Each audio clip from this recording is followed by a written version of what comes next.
we might just spend the whole time on this slide, which is fine. I don't claim to have any design skills, so my slides are really nothing special. But thanks for having me here. This is, somebody was asking at dinner last night if I'd been to many other in-person events since the pandemic, and I really haven't. But I was at one last week, and it had a good icebreaker just for anybody who runs events. It was, you got there, your name tag was printed, but underneath it, there was a spot to write your most binged show.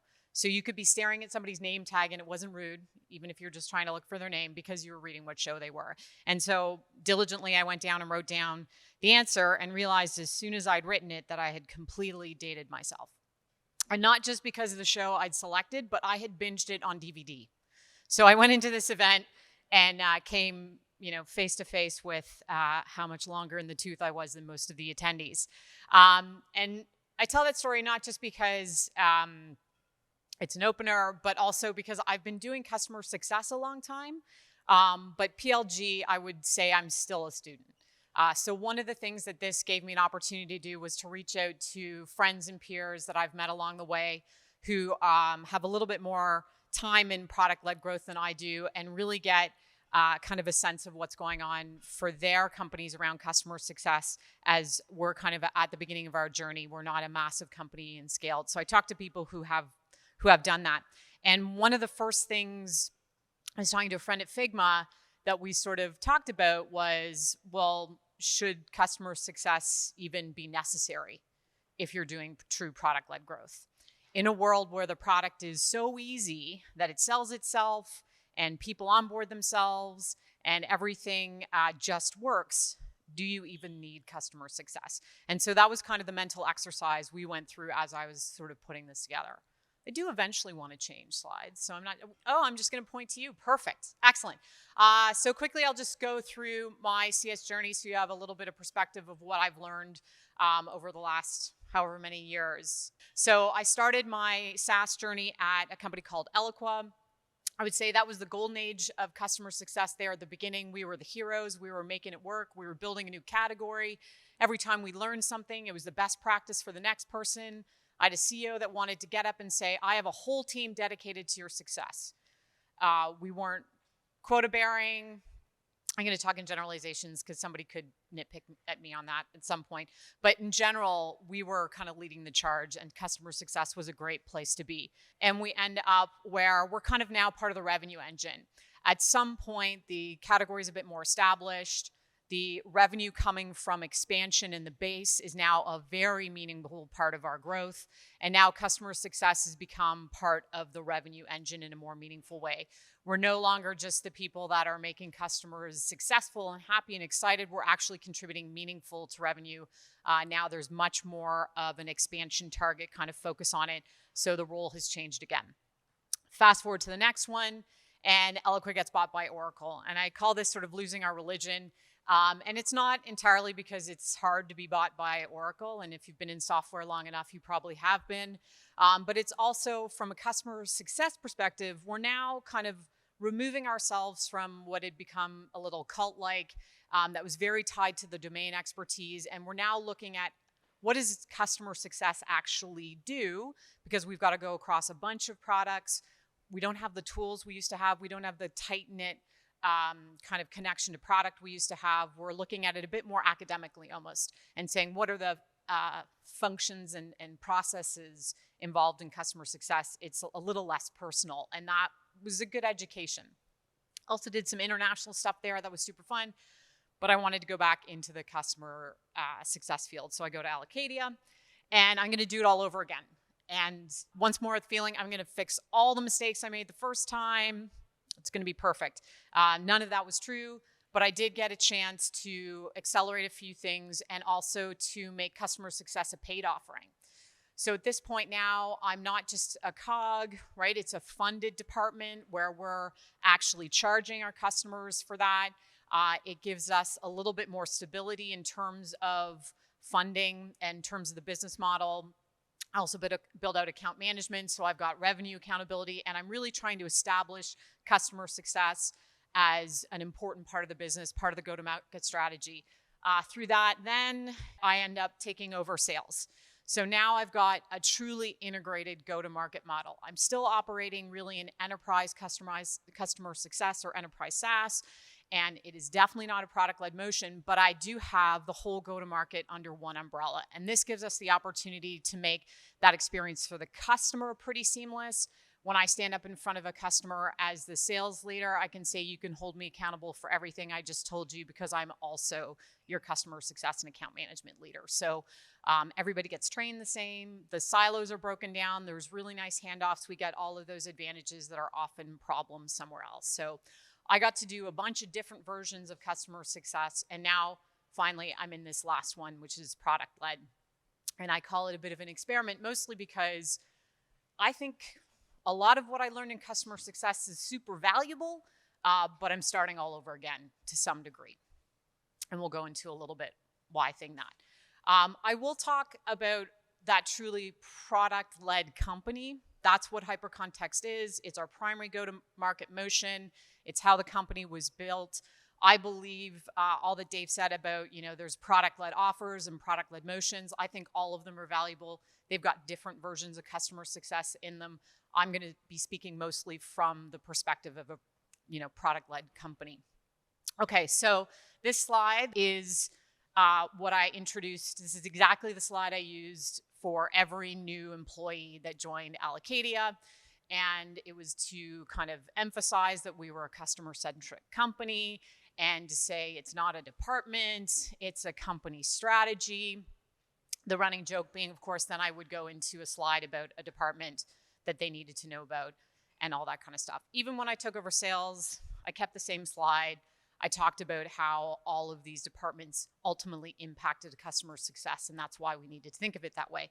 But, of course, I'd go to the next slide, and I'd talk about metrics. So these are some of the metrics I would talk about, and I'm talking to people in HR or in development, trying to help them understand how I look at, measure, and evaluate our customer success team and their efforts. So at the time, really, time to value, I'm really the only one really thinking about this. It is happening with our onboarding team. Our services team is really focused on this. It's time to first value for us because implementation can take longer than that. Really, really focused on that. You go into product-led and product owns that. It's no longer mainly the purview of customer success. We are not a gatekeeper, or service is not a gatekeeper to you getting value from the product. In fact, the product team really owns that time to value. And in fact, sales is super interested in time to value because their expansion revenue, which is most of what's going to get them to quota, comes after that happens. So all of a sudden, what used to be my metric is now owned by other people. Then we go into retention. Whether you want to call it churn or whatever version of it you're talking about, mostly that was customer success's metric, what we were measured on, what we talked about, what we did. But again, now we're looking at other teams having a very big interest in this metric, sales, because if the customer churns, there's no expansion, they got sort of nothing out of it. And certainly product, they're looking at cohort retention, they're looking at the impact of experiments they're doing in the tool. If you've got a growth team, they're probably highly interested in that. And all of a sudden, these people are also reporting on this metric in a way that used to just be us. Go on to adoption. Again, we move and we start seeing that adoption, which customer success had been, trying to get everybody to understand what that meant. Again, product now really owns it, and product's really focused on it, has possibly better metrics than we were ever given in CS, even though we had been the ones trying to kind of promote it. And marketing is highly involved as well. They have this great opportunity to be able to use the skills they have of storytelling and messaging and automation and all that to help enhance the journey for a customer. And now they're getting into these life cycle things and all that. And CS is like, God, that used to just be me. Go into Net Promoter Score. Similar story, used to be largely a CS metric. That's changed over time. It always measured products, just somehow CS owned it for a long time. But now product's really much more engaged. Also marketing is engaged. Also sales cares because that's second order revenue for them. All of a sudden everybody wants to do that. And then we've got net revenue retention, our last and favorite. For a while it was just CS. Now everyone, right? This is the metric we want because it's the valuation of your company. These are lots of things that you really need.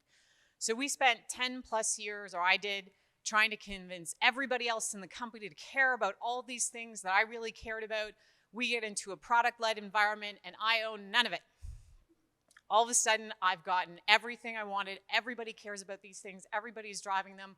I'm getting all the coordination I want and an identity crisis. I don't know what I own anymore. I don't know exactly who I am. Definitely some hyperbole there. But truth be told, there is an opportunity to pause and think, well, if we don't have to do all these things anymore, what should we be doing? So we go to the next idea. And that, in asking this question of, should CS even exist in product-led growth, led us to, well, what is the moat that customer success could now build?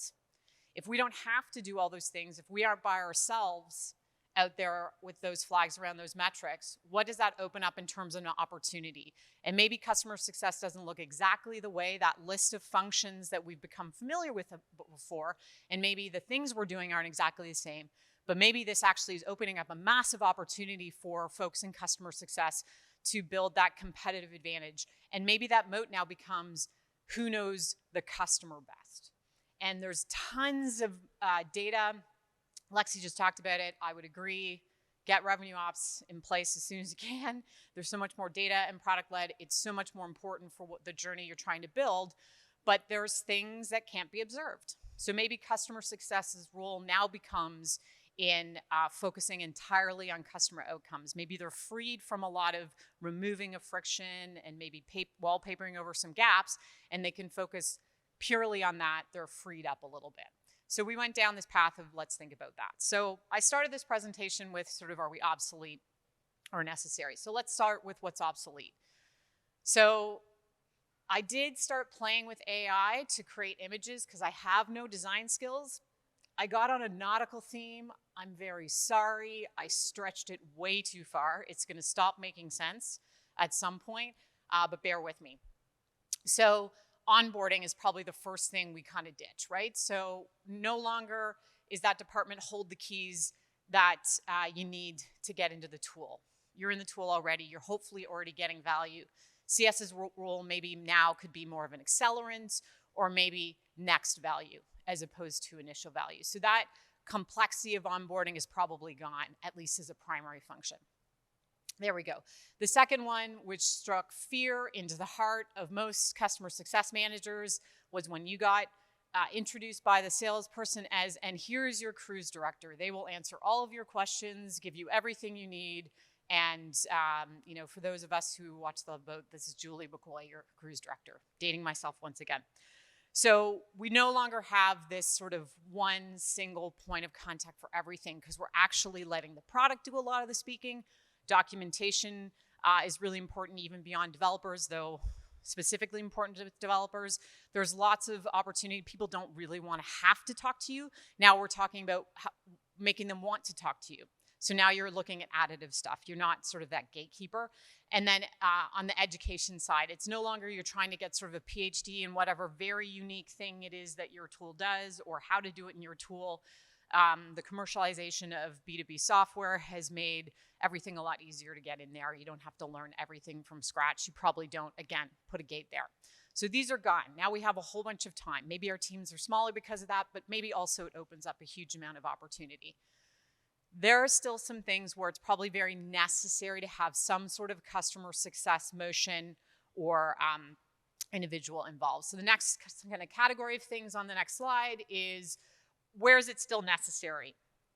So when you are going up market. So there's been lots of talk probably about whether, I think we talk about, you know, should sales even exist in PLG? And that's certainly been a debate, and everybody talks you're going up market. And in fact, all these PLG companies that we aspire to be have massive sales teams. I think the same could probably be applied to customer success in some ways. As you're going up market, it's not your tool that's getting more complicated, it's the customer's environment. So you're now actually looking for the opportunity to provide exactly what they need when they need it, and going up market, they need somebody to help navigate. They need their own organization, how to get what they need out of your organization. So going up market, you are probably gonna wanna look at where is the customer success motion gonna belong in there. The other thing is, if your product extensions, you start solving more and more use cases, there's some complexity, maybe you're doing some acquisitions as you're growing, Your product, which started as this perfect, seamless, don't need any humans involved, is now probably not exactly that. You're getting more complex, and you probably need some guidance on how to take advantage of what's next. You may also have your product innovation going a little bit faster than everything else that needs to support it as you grow. So you are looking at probably needing to apply some human capital against that.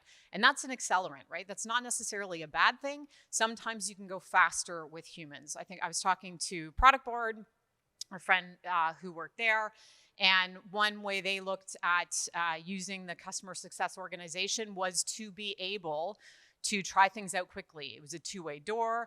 They could try new programs, new ways of doing things, new things that could ultimately then go back into the product if they worked. So sometimes to go a bit faster, you may, use the unscalable to test it out before you invest a bunch of really expensive resources from your development team. And the last one is new personas. And this is where the nautical theme totally falls apart. My prompts just made no sense at all. But anyway, the idea being that if you're moving to an entirely new audience, again, if you've built a developer tool, or in the case I was talking to a friend from Figma, designers, no problem. Get Figma for sure. You start wanting to go into development teams, into other parts of the organization, you again are probably going to need, and it's going to be faster, rather than starting from scratch to build the brand for that function, build everything and the inbound motion, all that. It might be faster to use the people you have to start getting those introductions, to use that more customer success motion to be able to go faster into new personas, new markets. So that's the obsolete and the necessary. So now I look at the opportunity, and you can go forward. I gave up, gratefully, because I stopped really figuring out how I could do nautical and I was tired of it. But so here's the opportunity. So as a customer success leader, maybe that army that you had back in 2007 because the product wasn't there or the market wasn't there, it's not going to be the same one. But now it's more about thinking about what's the opportunity where uniquely a human touch or a team that's focused purely on customer outcomes can really drive opportunity for you, accelerate your growth otherwise. So one is the storyteller. So there are so many things we can tell from the data. We can get prompted. We can be made more efficient. But there are some things you just have to talk to another person about. And they have to have a reason to want to talk to you, so there is a need for a relationship or some sort of exchange of value. As the storyteller, you can get at those things that you can't observe in the data. Somebody getting promoted, which maybe you can get from the data, but it's tough. Somebody having a better relationship with their CEO, somehow getting more funding for their department because of the service or the business outcome you provided. Somebody told me that they sleep better.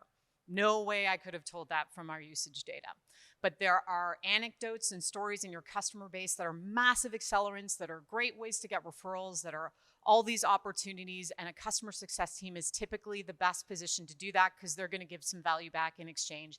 It's not just a marketer looking for a case study. It's not a product person just looking for feedback on a feature. One of our most successful initiatives at Hypercontext is actually feedback campaigns with our CEO. He loves to do them. It builds really strong relationships. We can then leverage those relationships for a long time, and we learn a ton from them. Community. We hear a lot about community-led growth. Communities are not done by themselves. It's not if you build it, they will come. The best communities do have some coordination with people from the company, either answering questions or matchmaking or holding in live events. There's an opportunity for a customer success organization to accelerate and to support community efforts, and that's a massive potential for revenue and growth and otherwise.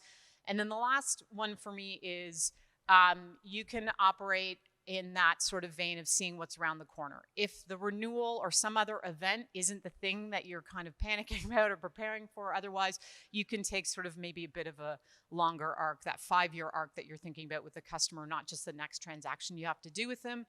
Product-led hopefully removes some of that friction that used to define when you talk to a customer, and now you really are talking about their long-term. You're helping them see around the corner, helping them see what's next. That's more of what your relationship with them is, rather than securing them for one more year. So that's the opportunity. So just a little bit of a shift in thinking about what customer success is when the product is now much easier, much more part of the selling story. So what does that mean for hypercontext? So I've given you some general ideas. A lot of them we're taking from people who have been doing product-led longer than me at more scaled organizations, but let me put it in the context of my own company. So what is CS at Hypercontext? So Hypercontext, as Dave said, is a tool for managers. We're focused on helping managers sort of do everything better. It ultimately supports your meetings, so that's one-on-ones, team meetings, project meetings, whatever it is. A lot of managerial work happens in meetings, so that's really what we're there. Most of our motion is inbound. It's somebody going to look to solve a problem, either doing better one-on-ones, having more efficient meetings. We get frontline managers, we get executives who are frustrated by their last meeting. We get, people running pickleball tournaments, really everything. Mostly B2B though. A lot of engineers looking to figure out how to do one-on-ones better. We are really trying to help companies operate better. We're just taking the path through the manager and through the manager's meetings. My CEO is fond of saying that he wants to scale with electricity, not human power. Now, that doesn't mean we don't apply human touch in a lot of places or we don't make it available. It's just not the default. So anywhere we can, we want to actually look at, can we make this product or automated in some way, shape, or form? If we are putting some sort of a human interaction in there, is that temporary? Is it additive? Should we or could we be doing it in another way? And so that's just the mentality of the product team, of the go-to-market team, of anybody else at the company. So that's the way we look at the world, and that's the way we're driving towards. Not to the exclusion of human interaction, but electricity first. It is customer success led, largely because so much of our initial motion had been purely inbound. So that's where we are today. I don't know that that's where we're going to be forever. I'll talk a little bit of product extension that's leading us to a different place. But by being customer success led, some of that means that I need all the data visible and available to those people that are going to talk to a customer anytime, because I want highly contextual conversations. That means they need to understand what the customer is doing. That's the RevOps we just heard about. And so everything we look at is, can we bring together all the information we know or can learn or can append about a customer into one place, so all of those interactions are highly personal and contextual. We're going to start with smart automation first, and then human touch is an option. So for us, that involves inflection. That involves a CS tool called Vitally. We are always looking at, again, can we first do it in the product? If we can't do it in the product, can we have really intelligent automation that's going to make it a very personalized and contextual experience for someone? And then let's give them the option for human touch if that's what they want. Let's make it their choice to get a person involved as almost a channel rather than a requirement. Now, if they talk to us, they're going to double their land size. They're going to grow faster. It's in my interest to have customers talk to my team, but I'm not going to make it a requirement. So some of the trick is, how can I make it compelling, valuable, and something that somebody wants to do as opposed to something they have to do. And that's just the flip around that we've done. So it's a bit more of almost a marketing effort. Now we have introduced a little bit of a sales-led motion, and this is for a product extension.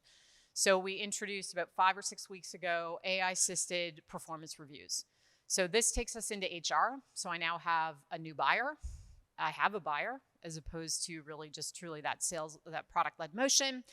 And so we are being a bit more human first. But the intention always is to get back to as much product-led as we can, and that's our desired end state.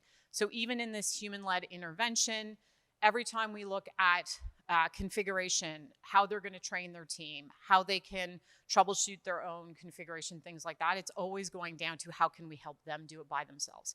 Right now, a person is helping to guide, but the team looks at every time we have to have a human involved, it's a bug. We want human involvement to be a feature. And this was something that got also drilled into me from Justin, who was at LogMeIn really, really early. When he would build automation programs, they were early in the product-led space. Anytime he would put human intervention in there, but anytime he did, he was trying to get rid of it. So that's just the way we look at it. Human intervention is to cover up something we haven't been able to fix yet, or meant to be an additive feature, but we never want it to be the crutch or the default. So that's sort of how we look at it. And to close, really, on the last thing is that I think when I look at customer success now, as opposed to kind of the only way we can make sure customers get to their desired outcome, I want to look at customer success as an investment into the potential of customers, as a way to create an unfair advantage for your tool and create that moat and that competitive advantage and make your product, enhance your product, because your product will lead and your customer success will then defend and create that competitive moat for you. And that'd be that.